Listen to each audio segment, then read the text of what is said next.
town lay shrouded in a heavy fog, the kind that clung to the ground like an invisible hand gripping at the throat of every passerby. It was late autumn, and the trees stood bare, skeletal against the gray sky. Eleanor could barely remember the last time she had ventured out in this weather, but something had compelled her. Curiosity, perhaps, or an unshakable sense of dread, spiraling within her mind like the mist outside. She walked slowly, the wet pavement glistening under the flickering streetlights that struggled to remain lit against the enveloping gloom. The chill cut through her coat, sending shivers down her spine. Eleanor glanced around, the quiet weight of the fog wrapping around her like a shroud.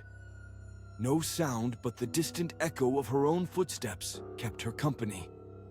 As she approached the old playground at the end of the street, memories flooded back, days playing with friends, laughter resonating in the air. But that was before the screams whispered through the night and before the air became thick with fear. The vanished children had become a ghost story of sorts, a dark curiosity that edged into each conversation, but never lingered long, as if no one wanted to acknowledge an evil that had tainted their little town. As Eleanor stepped into the playground, the swing set creaked, unsettling in its silence, swaying as if pushed by unseen hands. The air felt charged with something other, the remnants of joy now twisted into shadows lurking just out of sight. She approached cautiously, the mist curling around her like fingers beckoning her closer. Then she heard it, a faint giggle, light and airy, drifting just beyond reach. Eleanor froze, her heart pounding in her chest. The sound was innocent yet sinister, striking a chord somewhere deep within her. She called out, clearing her throat, "Hello? Is someone there?" The fog seemed to absorb her voice, wrapping it into the ether. Another giggle, slightly louder, echoed back, followed by whispers.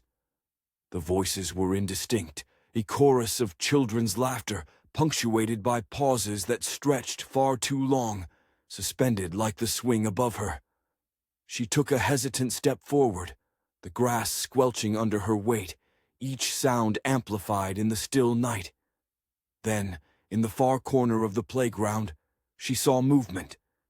Glimpses of tiny figures flitting between the trees, playful yet eerie, darting just out of her direct line of sight. Pangs of panic rose within her as she instinctively retreated. Torn between fear and curiosity, she shifted closer, trying to discern what lurked just beyond the veil of fog. With a sudden rush, the laughter grew louder, more urgent, spinning around her, tantalizing yet terrifying. Desperately, she yelled again, "Please, show yourselves!"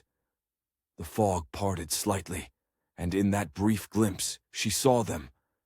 Shapes of children, a girl with long tangled hair, and a boy clutching a worn teddy bear, both smiling wide. Their smiles were too wide, stretching as if carved from the darkness itself. Then, all at once, their faces twisted into something grotesque. The laughter turned sharp and chaotic, swirling around her.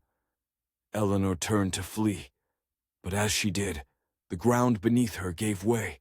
She stumbled, barely catching herself. A sudden silence enveloped her, the giggles fading, the air heavy with an inexplicable weight. In that moment, an overwhelming realization settled in. She was not alone in the fog. From behind her, a whisper crept into her ear, that sing-song voice echoing back, now much closer.